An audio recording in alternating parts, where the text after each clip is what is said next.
Hello students of standard 9. Now we will solve question number 1 and 2 from practice set 5.5. First example. In the figure, point XYZ are the midpoints of side AB, side BC and side AC of triangle ABC respectively.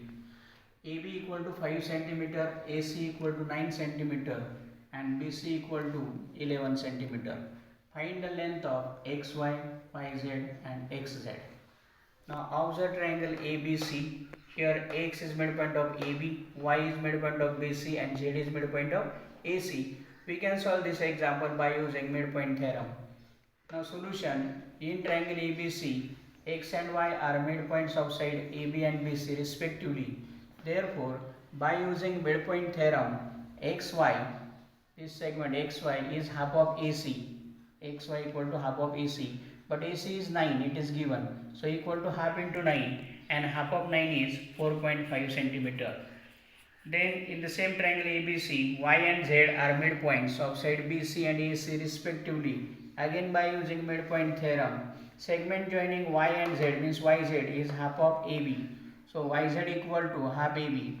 But AB is given 5, so equal to half of 5 and half of 5 is 2.5 centimeter. In triangle ABC, X and Z are midpoints of side AB and AC respectively. X and Z are the midpoints. So by midpoint theorem, XZ is half of BC. XZ equal to half BC. But BC is given 11. So equal to half of 11. And half of 11 is 5.5 centimeter. Therefore, XZ is 5.5 centimeter. YZ is 2.5 centimeter. And XY is 4.5 centimeter. Now example number 2. In figure, quadrilateral PQRS and quadrilateral MNRL are rectangles. If point M is the midpoint of side PR, then prove that SL is equal to LR and LN is half of SQ. Now see this figure. Quadrilateral PQRS is a rectangle, then quadrilateral LMNR is also rectangle. Both are rectangles. Then we have to prove SL is equal to LR, means L is midpoint of SR. And then LN, which is the diagonal of this quadrilateral LMNR, is half of SQ. SQ is also diagonal of the outer rectangle and LN is diagonal of inner rectangle. Now prove. Quadrilateral MNRL is a rectangle. And we know in rectangle opposite sides are parallel. So sec LM is parallel to RL. Opposite sides of rectangle. That is, if LM is parallel to Rn, means LM is parallel to RQ.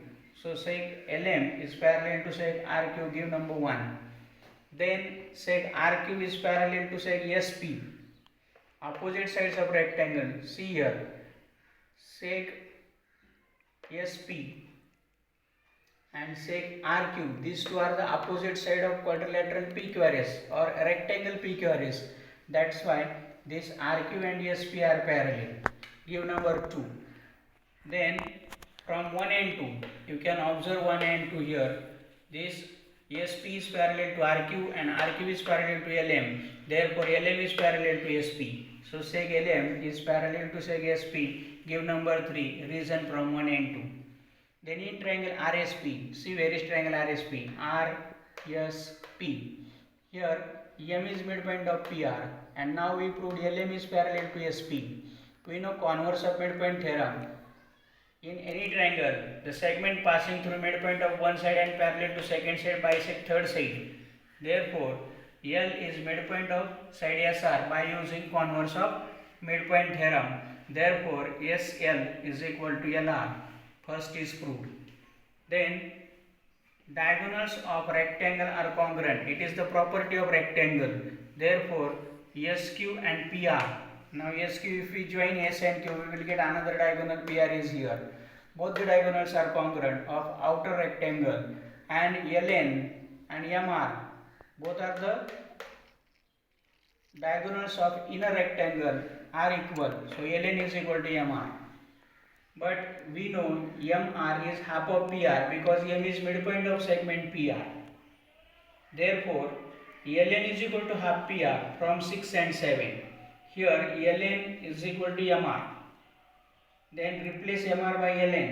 That's why ln is equal to half of pr from 6 and 7. Give it number 8. Then pr is equal to sq. It is in number 5. So sq is equal to pr. Now replace pr by sq here. pr by sq. We will get ln is equal to half sq from 5 and 8. Now solve these examples in your maths notebook.